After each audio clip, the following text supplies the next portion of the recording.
Hello, everyone. This is Tom Fox. I'm the Compliance Evangelist, and I'd like to welcome you to another episode of the Compliance Report International Edition with Compliance Man Goes Global, Episode 2. This is the podcast where, together with Tim Khasanov-Batirov, we take a look at compliance in emerging markets through a Q&A dialogue that Tim and I engage in.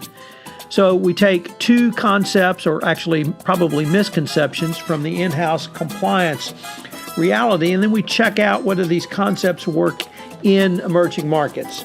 Both Tim and I split up the discussion. We advocate one particular concept identifying pros, and then we'll do the same identifying cons. And hopefully we'll come up with some practical solutions for the in-house compliance practitioner in emerging markets. It's a lot of fun. It's a good dialogue, and hopefully will give you some ideas on arguments that you could use in your discussions with colleagues at compliance programs and with senior management in emerging markets. This is Tom Fox. Thank you for listening to this episode of the Compliance Report International Edition, which is a part of the Compliance Podcast Network. Hello, everyone. This is Tom Fox, back for another episode of Compliance Man Goes Global, the podcast I'm doing with my good friend and colleague, Tim Khasanov-Batirov, for the FCPA Compliance Report International Edition. Today, we come up with Episode 2. And what we're doing in this series is, in each podcast, we take two concepts, or perhaps even misconceptions, from the in-house compliance world, and then we see if these concepts, which in the United States we would call the conventional wisdom, does the conventional wisdom hold up outside the United States, or where Tim practices compliance in emerging markets? So Tim has proposed a couple of questions, and we take both sides of it, identifying pros and cons. And with that somewhat long-winded introduction, Tim, let's first of all, welcome, thank you, and let's jump right into it. So here is the first concept that we have for today. The compliance officer in the company has officially deployed the compliance program in a high-risk market. All 10 hallmarks are identified in it, and that references, of course, to the 10 hallmarks of an effective compliance program. What I want to know about is the kind of priorities you would have to consider in addition to the 10 hallmarks. So do you need to augment the 10 hallmarks? Do you need to put in something even tailored specifically for the high-risk market you're in? What does your experience tell you about the prioritization of compliance efforts? Hi, Tom. To start with, I fully disagree with this concept. And here are my arguments. To start with, to address regulatory expectations, you should have a program that is comprised of 10 hallmarks. Here are your priorities, basically. So from my perspective, this is a very straightforward and a very clear philosophy. What else? 10 hallmarks cover both, so to say, legal aspects, for instance, policy making, along with the implementation side, for example, when we remember tone at the top. So if we want to find priorities for a particular organization among already identified regulatory priorities, we can simply choose them out of 10 hallmarks, obviously not ignoring others. And probably one more agreement. Attempts to make the framework more complicated, I believe, could harm the execution of the program. So I do not see any merits from practical side to distract attention of the compliance team and to spare resources on reinventing the wheel, basically. So this is my view. So let me ask you, Tim, do you feel like the 10 hallmarks, even though they were created by the U.S. regulators, really fit in high-risk or emerging markets such as the ones you practice in? Thanks for this question, because some legislations, like, for example, what we have in Ukraine or in Russia, they have their specific hallmarks as well, so to say. So, yeah, I would agree that considering the specific markets, you might think about their own native hallmarks. However, my basic idea is to stick with the regulatory requirements while trying to reinvent something else or to change or amend the regulatory frame. So, Tim, let me take it in just a little bit different direction, because I've certainly worked with yourself, and I've worked with and met with other compliance practitioners, both from Russia and from the Ukraine, and they fully embrace the 10 hallmarks. But I've often heard business people in countries, once again, such as Russia and the Ukraine, say, why should we follow something the Americans create? We're Russian, we're Ukrainian, we're, you name the country you're from. We should not have to follow what the Americans say. So how do you, as a compliance practitioner practicing in an emerging high-risk market, how can you persuade a businessman to follow the 10 hallmarks if it's an American formulation? Yeah, that's a very controversial and, frankly speaking, a very challenging thing, because being in the country where you have business, you have to follow, first of all, the laws of this country. So I'm not sure that I have a good answer on this question, Tom.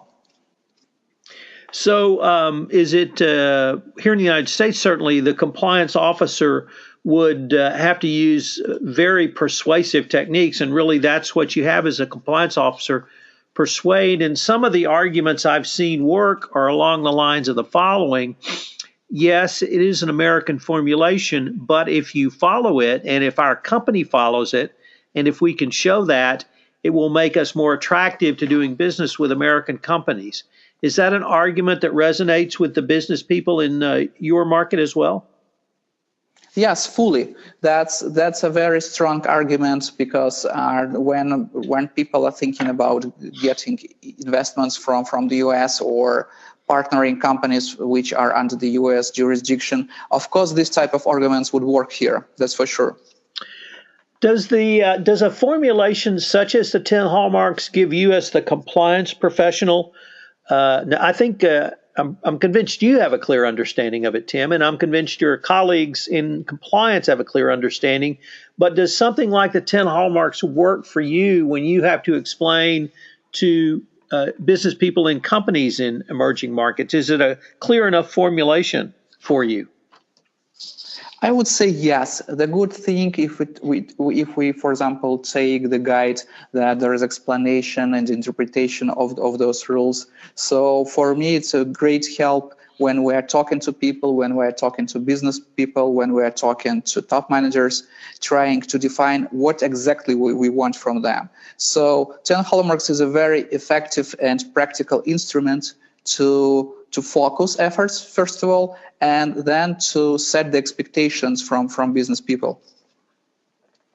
So one of the things that compliance practitioners here in the United States really try to get away from, Tim, is having just a paper program, meaning, yes, we have policies and procedures, but no one really follows them, even if they are based upon the 10 hallmarks. Is having a paper program just as dangerous in an emerging market as it is in the United States? I would say yes. And then if we take the enforcement practice, we would see that in many cases, the paper compliance program was defined or were identified at particular emerging market. So I would agree with you that at emerging market, the existence of the paper compliance program is a very high risk. And it gets to a higher exposure for the businesses which think that if they have compliance program on the paper, that's enough. So I think we are in agreement, Tim, that the 10 hallmarks is a good framework to work with. It works in a variety of markets: the United States, Russia, Ukraine, Central Asia, Africa. You really name the market. But I guess the key concept we both said is that you actually have to do compliance. You can't just have compliance on paper. You have to do it going forward. In the United States, we would say operationalize compliance. Is that the type of concept you try to get across to your clients as well? Yes, Tom, that's exactly the good word to identify the efforts which we're trying to deploy here. And I believe what you have discussed now is something which was reflected at the first episode of our Compliance Man series.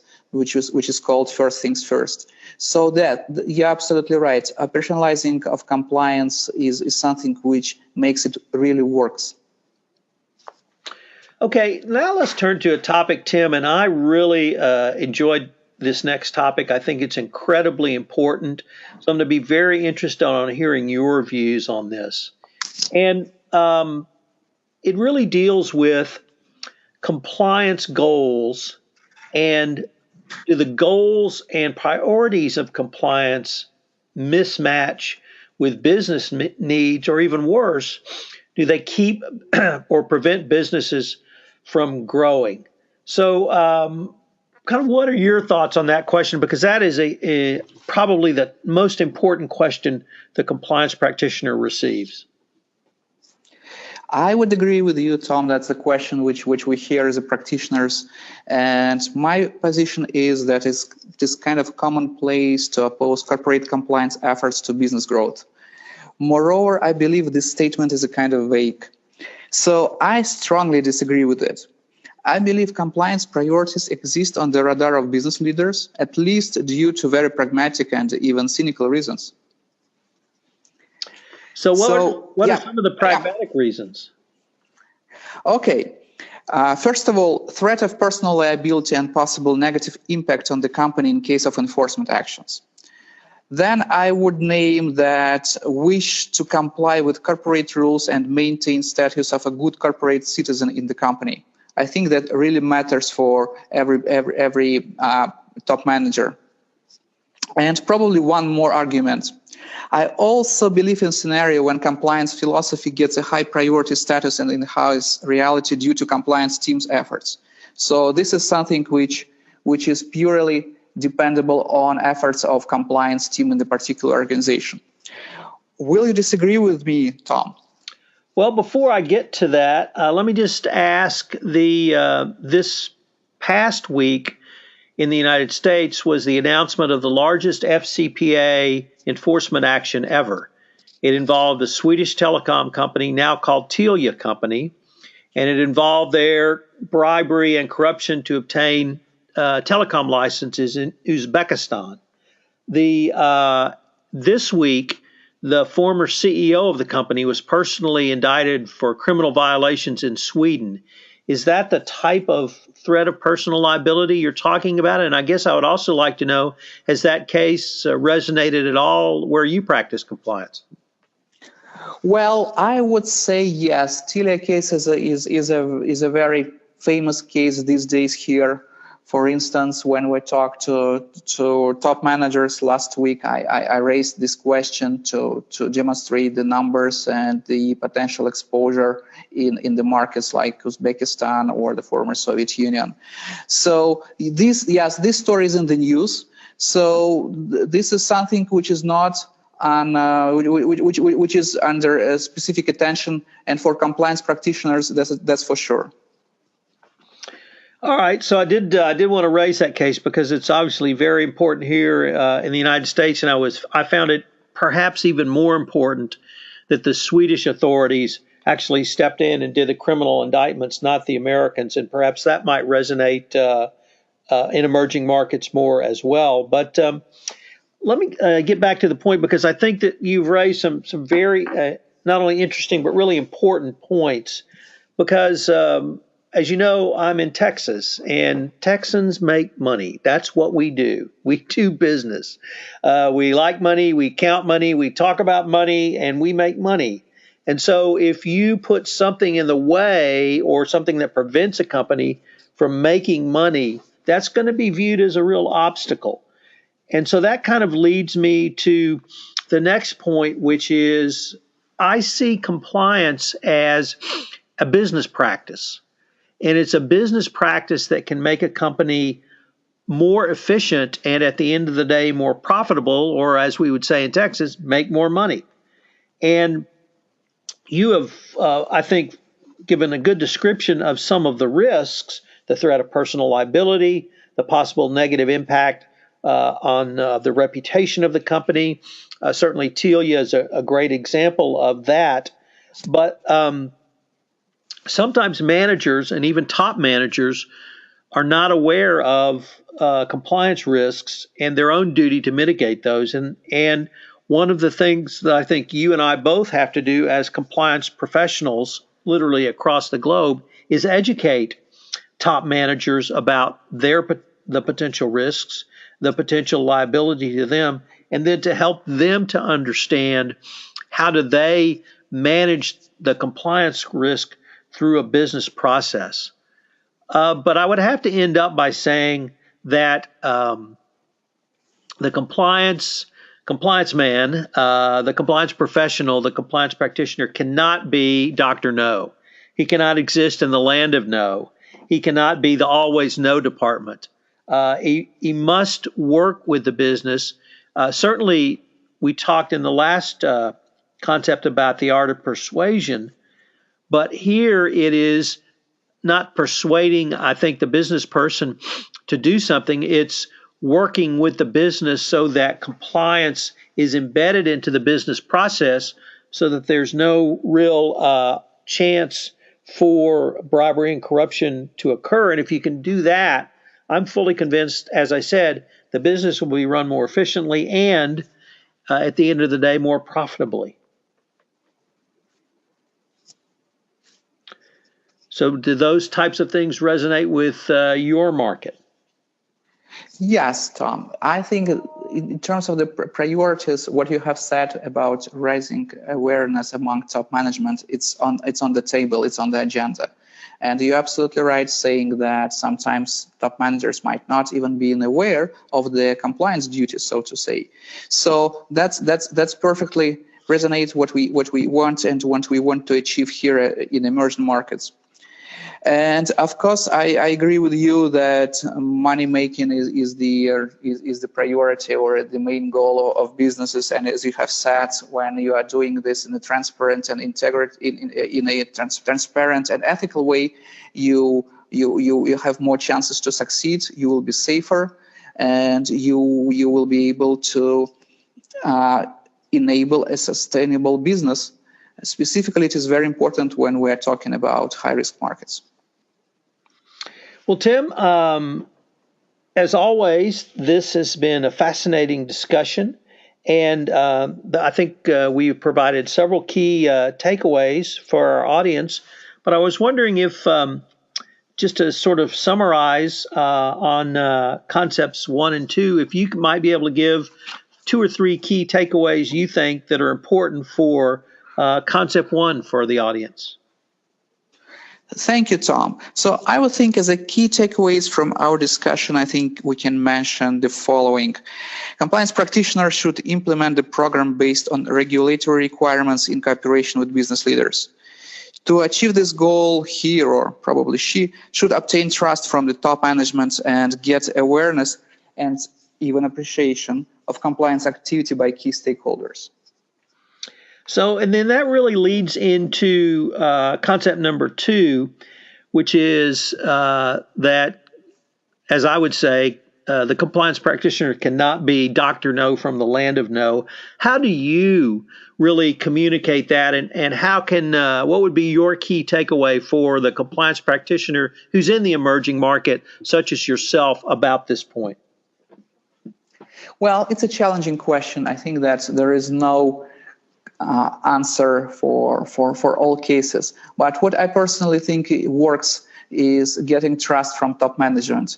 So when people see that you are not just a bureaucratic entity or department just saying no on everything, but you are the person who is trying to assess the risk, who is trying to give advice, who is trying to understand the problem, that would work. That's my personal experience. Well, Tim, I think those are great points. And for any compliance practitioner who listens to this episode, I think that they can incorporate those into their compliance program going forward. Tim, as always, it's been a fascinating discussion, and I hope that others will join us again for another episode of Compliance Man Goes Global, where we look at some more corporate compliance myths. Thanks very much. Thank you, Tom. It was a pleasure to talk. This is Tom Fox again. Thank you for listening to this episode of the Compliance Report International Edition with Compliance Man Goes Global, Episode 2. If you've listened to this podcast on iTunes, please rate this podcast. It would help in our rankings and also help get the word about the only compliance report which focuses on the international aspects of bribery and corruption across the globe. Also, you can reach me at tfox@tfoxlaw.com. Finally, the Compliance Report International Edition is a part of the Compliance Podcast Network. Thank you again for listening, and I hope you will join us again for another episode.